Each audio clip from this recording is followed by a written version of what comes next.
자, 똑똑해지는 방송 채널 제네시스 박입니다.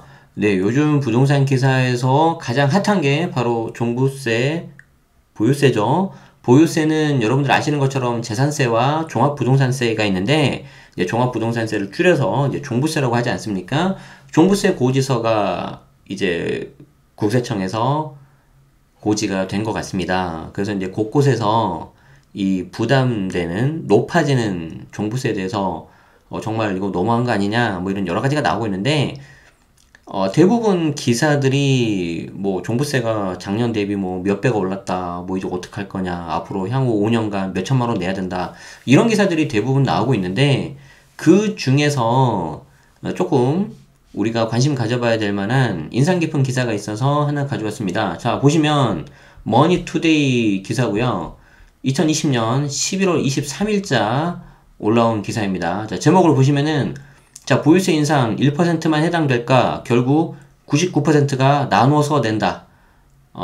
자, 여기에서 제목만 보시고 그래, 보유세 결국에는 국민들이 다 내니까 현재 정부 정책을 비판하는 기사구나 라고 생각이 드실 텐데 그것도 있지만 단순히 뭐 현 정부를 뭐 이렇게 뭐 비판하거나 옹호하거나 그런 거에서만 그치지 않고 이 기사에서 여러분들이 알고 계셔야 되는 굉장히 중요한 내용이 있어요. 자, 그 부분을 제가 좀 설명드릴 건데 조금 어려운 내용인데 한번 들어보시기 바랍니다. 자, 종합부동산세를 내는 비중은 전체 인구 대비 1%, 가구 대비로는 2%밖에 되지 않는다라고 홍남기 기획재정부 장관이 지난 7월 국회 대정부 질문에서 밝힌 내용입니다. 정부가 발표한 710 부동산 대책은 다주택자 종부세율 0.6에서 2.8%포인트 상향 등을 골자로 한 건데 시장은 세금 폭탄이라고 반발을 했죠. 그리고 나서 얼마 지나지 않아 그게 이제 현실이 됐는데 자, 여기 이제 보면은 이 이제 머니투데이라는 기사 언론사에서 작성한 기사이기 때문에 이 머니투데이에서 현재 보유세에 대한 인식은 이렇게 보는 거죠. 자, 홍 부총리 발언에서 보유세에 대한 정부 인식이 그대로 드러난다. 보유세를 올려도 부담이 느는 것은 극소수이기 때문에 대다수 국민은 관계가 없다는 건데 종부세 과세 대상이 9억 원 이상 주택 보유자고 공시가격 시세 반영률 상향 시 재산세 부담이 상대적으로 더 커지는 것은 고가주택 보유자이니 얼핏 맞는 얘기로 들린다.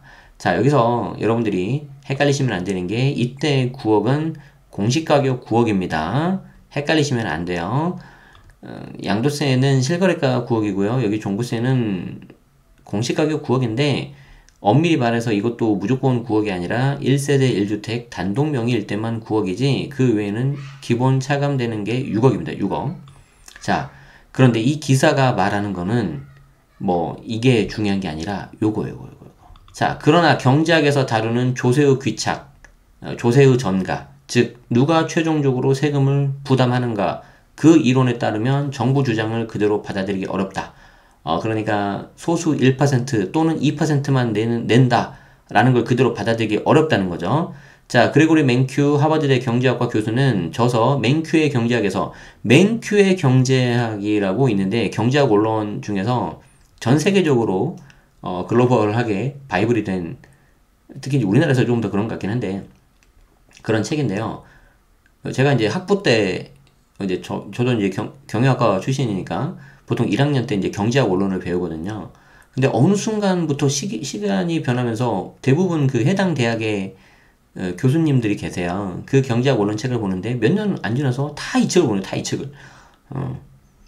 자, 지금도 인기가 많은 걸로 알고 있는데 자, 일단 이 맨큐의 경제학을 보면은 여기 이렇게 나와 있습니다.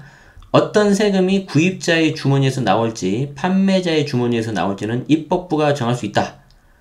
그러나 진정한 세금 부담은 법으로 정할 수 없다. 그러니까 이제 입법부, 즉 국가인 거죠. 입법부, 행정부, 사법부 이렇게 있는데 이제 법을 만드는 곳이 입법부니까 이 세금은 조세 법률주의에 따라서 조문이 있어야 되는 거 아니겠습니까? 자, 그래서 이 입법부를 통해서 이게 이제 어디에 누가 세금을 부담할지 정할 수 있지만 실질적으로 세금을 부담하는 것은 정할 수 없다. 즉, 조세의 귀착은 수요와 공급의 힘에 따라서 결정되기 때문이다. 자, 맨큐 교수는 조세 귀착 문제를 아이스크림 판매에 빗대서 설명을 하는데 자, 정부가 아이스크림 판매자에게 세금을 부과할 경우 사업 수익성이 감소해 아이스크림 공급량이 줄어 가격이 오르며 오른 가격만큼 구매자에게 세부담이 전가된다. 자, 책에 예시된 사례를 그대로 인용하면 아쉬운 게 이 책에 예시된 사례를 좀 그림으로 보여주면 참 좋을 텐데 그거는 좀 없는 것 같아요. 자, 어쨌든 이 글씨 써 있는 걸로 유추를 해보면은 자, 정부가 아이스크림 한 개당 0.5달러의 세금을 부과한다고 하자. 그러면은 이 아이스크림 균형 가격은 한 개당 종전 3달러에서 3.3달러로 오른다. 자, 0.5달러 세금을 부과했는데 3달러에서 3.5달러가 아니라 3.3달러로 오른다는 거죠.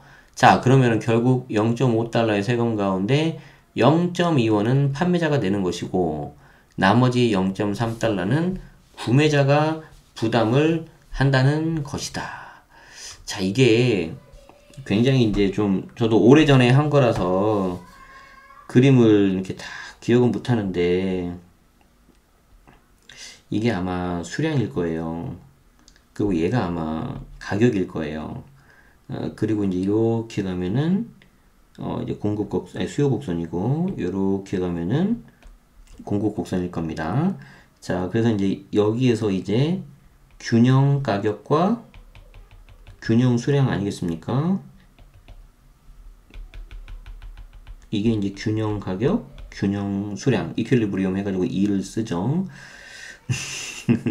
자, 그런데 여기에서 이제 가격이 0.5만큼 이렇게 올라가는 거예요. 이런 식으로. 이런 식으로. 아, 잘못했다. 이게 아니지. 가격이 올라가니까 이 공급이 이만큼 좀 요렇게 될 거예요. 이렇게. 그래서 제가 정확하게는 기억이 안 납니다. 양해해 주세요. 요만큼.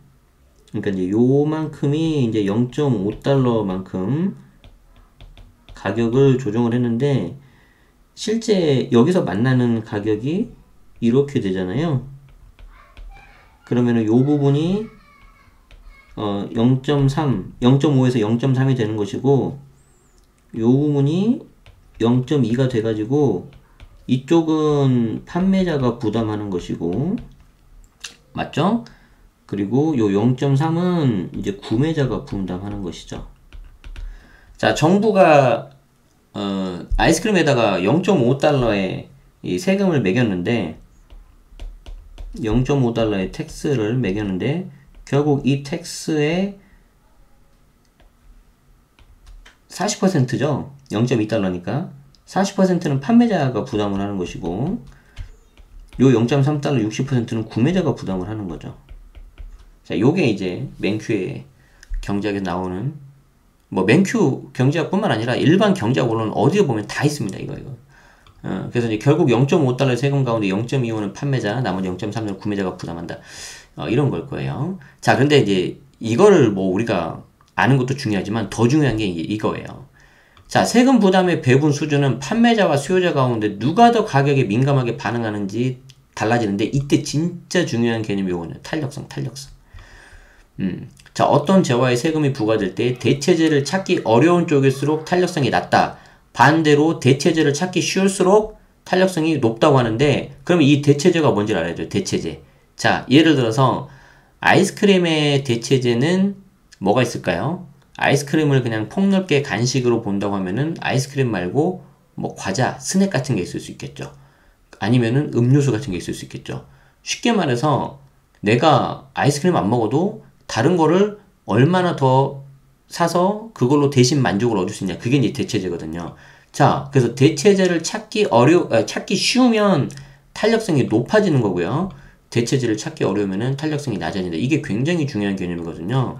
자, 그래서 내가 만약에 이 대체재를 빨리 찾을 수 있다면은 아이스크림 안 먹고 말지 뭐. 내가 0.3원이 올라갔잖아요. 여기 보시면은 0.3원이 올라갔잖아요. 그렇기 때문에 야, 내가 더럽고 치사해서 아이스크림 안 먹고 내가 그냥 음료수나 다른 거 과자 먹을게. 간식 중에서. 그냥 이렇게 끝날 수가 있는 거예요.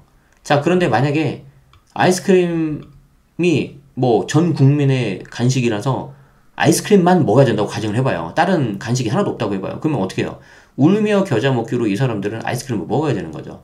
자, 이해되시죠? 자, 아이스크림 구매자가 대체 상품을 찾기 어렵다. 울며 겨자 먹기로 아이스크림 먹어야 된다. 그러면 판매자보다 더 많은 세금을 부담하게 되는 거죠.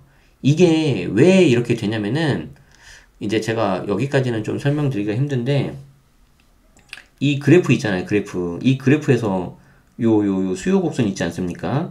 이 수요 곡선이 지금 현재 요런 식으로 완만하게 가는데 이게 대체재가 많이 있어서 탄력적인 상품이 되면은 얘가 이런 식으로 돼요. 이런 식으로 약간 비스듬하게 누워져. 아이고 잠깐만요. 요런 식으로 이렇게 돼요. 요런 식으로. 그러면 요 부분이 또 조금만 올라가잖아요. 그쵸? 근데 반대로 되게 비탄력적으로 돼버리면은 얘가 이렇게 돼요. 이렇게. 요렇게. 되게 극단적으로 제가 해볼게요. 그럼 가격이 이만큼 올라가 버리는 거죠. 훨씬 더 많이. 이해되시죠? 그래서 여러분들은 뭐 이 그래프를 아실 필요는 없고, 뭐만 아시면 되냐면은, 내가 탄력적으로, 즉, 대체재를 많이 찾을 수 있다. 그러면은, 이, 많이 찾을 수 있는 탄력적인 쪽이 유리한 거고요. 만약에 대체재를 찾기 어렵다, 비탄력적이다. 그럼 내가 불리한 거예요. 쉽게 말해서, 아이스크림 더럽고 치사해서 내가 안 먹는다. 나는 그냥 과자나 음료수 먹겠다. 그러면 내가 유리한 거예요. 왜냐면 그쪽은 세금이 안 올랐을 테니까. 자, 그런데, 우리나라에는 과자나 음료수가 하나도 없고, 아이스크림이 있다. 그럼 이런 걸 보고 공급이 완전 비탄력적이라고 하는데 그러면 나도 여기에 대해서 대안이 없는 거예요. 그럼 비탄력적이 돼서 세금 부담을 내가 왕창 지어야 되는 거죠. 자, 제가 왜 계속해서 아이스크림 이야기 하는지 아시겠어요? 이거를 부동산에 똑같이 적용하시면 되는 거예요. 자, 부동산 거래에서도 마찬가지 현상이 나타난다. 정부가 보유세를 인상할 경우 주택 보유자만 세부담이 느는 것 같지만 결과적으로 이들이 전월세 가격을 인상하는 방식으로 세부담을 세입자에게 전가한다는 것이다. 자, 그러면 똑같아요. 자, 아이스크림 파는 사람이 임대인이고요. 아이스크림을 사먹는, 소비하는 사람이 임차인이라고 합시다. 자, 이렇게 해볼까요? 자, 여기 보시면은, 자, 여기 이제 정부가 있고요. 여기 이렇게 임대인 있지 않습니까? 그리고 이렇게 임차인이 있는 거예요. 자, 정부가 임대인한테 세금을 매깁니다. 자, 세금을 매기니까 이 임대인이 임차인한테 세금을 이렇게 또 전가한다는 거죠. 자, 근데 아까 사례에서는 이게 아이스크림이었는데 지금은 아이스크림이 아니라 뭐예요? 전세나 월세가 되는 거죠. 즉 임대가 되는 거죠. 자, 정부가 이렇게 세금을 매기니까 임대인이 여기에 대한 부담을 이렇게 전가하는 거예요. 이해되시죠? 자, 그럼 임차인 입장에서 볼까요? 임차인 입장에서 는 이 아이스크림이라고 생각을 해봐요. 아까 아이스크림 말고 다른 과자나 음료수를 사 먹는다. 즉 탄력성이 높으면 어떻게 되죠? 나는 세부담이 줄어드는 거죠. 그런데 탄력성이 낮으면 말 그대로 세부담이 높아진다는 거예요. 자, 그러면 임차인 입장에서 생각해보세요. 임차인 입장에서 내가 원하는 전세나 월세가 있을 거 아니에요. 자, 그 원하는 전세, 월세에 대한 공급이 줄어들었을 때, 세부담이 올라갔을 때, 내가 더럽고 치사해서 여기 안 살고 내가 다른 데로 가지 할 수 있어 없어요? 생각보다 어렵죠. 아니, 나는 서울 강남에 직장이 있어서 강남에 출퇴근하기 좋은 곳에서 내가 전세나 월세로 살고 있었는데 여기 전세 월세 값이 너무 올라서 내가 쭉 봤더니 저기 경기도 외곽으로 나가야 된대요. 아니면 저쪽에 강원도나 전라도 경상도에 집이 많으니까 월세 전세가 싸대요. 갈 수 있어 없어요? 못 가죠. 자, 탄력성이 높아요, 낮아요? 탄력성이 되게 낮죠, 이 사람은. 이런 사람은. 탄력성이 낮은 거 아닙니까? 낮으니까 어떻게 돼요? 세부담이 늘어나겠죠. 그래서 실질적으로는 누구한테 세부담이 가겠다? 바로 이 임차인한테 갈 가능성이 매우 높다. 이거예요. 자, 맨큐 경제학에서 제시된 아이스크림 판매자, 주택 보유자가 가격을 인상하는 방식으로 0.3달러의 세부담을 구매자, 세입자에게 떠넘기가 같은 상황이다. 또한 최근과 같이 전월세 집이 크게 부족해 세입자가 대체주택을 찾기 어려운 낮은 탄력성, 이 경우에는 세입자가 부담해야 될 보유세 비중이 더 커진다. 이해되시죠? 자, 성태윤 연세대 경제학부 교수는 어떤 세금을 부과하면 이를 납부 대상자가 된다고 생각하지만 실제로는 세금과 연관된 수요자 공급자가 나눠서 부담한다. 예컨대 월세집을 공급하는 사람을 대상으로 보유세 올리면 월세 세입자에게 일정 부분 세금이 전가된다. 자, 이게 이제 얼마만큼 전가되냐? 이거는 이제 경제학 이론하고 실제 생활은 현실은 좀 다르기 때문에 정확하게 계산할 수 없지만 모형을 통해서 충분히 그렇게 된다고 입증을 했죠. 실제로 현재 보유세 인상이 전월세 세입자에게 전가되고 있다. 보유세 인상이 세입자에게 전가되지 않으려면 전월세 주택 공급량이 충분해야 된다. 충분해야지 내가 임차인 입장에서 대체재가 많은 거고, 대체재가 많으니까 에이 내가 여기 안 사고 내가 다른 데 가지 이렇게 하는 거죠. 그런데 지금 현재 나와 있는 정책이 뭐가 나오고 있어요? 호텔 전세 이런 것들이 나오니까 사람들이 분노하는 거죠. 그렇죠. 자, 주택 공급량이 많으면 다른 전월세 집으로 갈아탈 수 있기 때문인데 이때 주택 공급량은 다른 게 아니라 내가 원하는 주택 공급량이 돼야 되는 거죠. 그렇죠? 결국 현재 상황의 문제는 전월세 주택 공급을 충분히 늘리지 못하는 상황에서 보유세 부담을 확대하고 있다는 사실이라고 말했다. 자, 일각에선 조세의 귀차까지 따지지 않더라도 인상된 보유세를 극소수가 부담한다는 주장 자체가 틀렸다는 목소리도 나오고 있는데 여기에 대해서는 이제 위에 나온 내용하고 조금 다르기 때문에 이 정도만 하고 넘어가도록 하겠습니다. 네. 네, 어떠셨나요?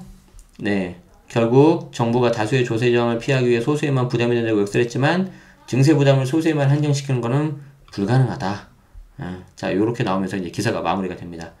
자, 제가 처음에도 말씀드렸지만 이 기사를 고른 이유는 다른 기사들은 천편일률적으로 뭐 보유세가 얼마 늘었다, 뭐 어떻게 할 거냐 막 그런 내용만 나와서 좀 약간 식상했는데 이걸 이제 경제학 원론으로 설명을 해서 좀 참신했고 그 중에서도 특히 탄력성에 대한 이야기가 들어가서 굉장히 저는 와닿았는데 저는 비단 이게 전월세 주택시장만 들어가는 게 아니고 우리가 이제 살아가는 데 있어서 인생에 있어서도 똑같이 적용된다고 생각을 합니다. 우리가 무슨 선택지를 받았을 때 가장 중요한 건 뭐냐면 나한테 선택지가 많이 있냐 없냐 그거예요. 이게 어떻게 보면 협상의 약간 기본 전략이라고도 할 수가 있는데 결국에는 내가 선택지가 많은 거를 길을 택해야 됩니다. 그래야지 내가 더 유리한 고지를 선점할 수도 있고 이 경제학 원론으로 빗대어 보자면은 탄력성이 높다라고 할 수 있어요. 즉 대체재가 많다 이거예요. 그래서 뭐 이렇게 어려운 탄력성이라는 이야기를 하지 않더라도 뭐 쉽게 생각했을 때 뭐 대안이 많아야 된다. 빠져나갈 구멍이 있어야 된다. 이렇게만 생각하셔도 여러분들이 충분히 이해하실 수 있을 거라고 생각합니다. 아시겠죠? 자, 그래서 이 부동산 시장을 바라보는 데 있어서의 방금 제가 설명드렸던 경제학 원론 요 내용을 좀 여러분들의 삶에 있어서도 같이 적용을 하면은 굉장히 좋을 것 같다는 생각이 들어서 이 기사를 소개를 했습니다. 자, 오늘 내용 여기까지고요. 여러분들 도움되셨다면 좋아요, 구독, 그리고 알림 설정까지 하시면은 다음에 또 도움되는 정보 있을 때 빠지지 않고 들으실 수 있으니까 그렇게 해주시면 좋겠고 요즘에 좀 날씨가 좀 갑자기 쌀쌀해졌는데 감기 조심하시고요. 저도 목이 조금 지금 상태가 안 좋아서 아마 목소리가 약간 잠기게 들을 텐데 잘 푹 쉬고 있습니다. 약 먹고. 그래서 여러분들도 환절기 때 감기 조심하시기 바라고 마지막으로 늘 행복하시면 좋겠습니다. 네, 지금까지 채널 제네시스 박이었습니다. 시청해주셔서 고맙습니다.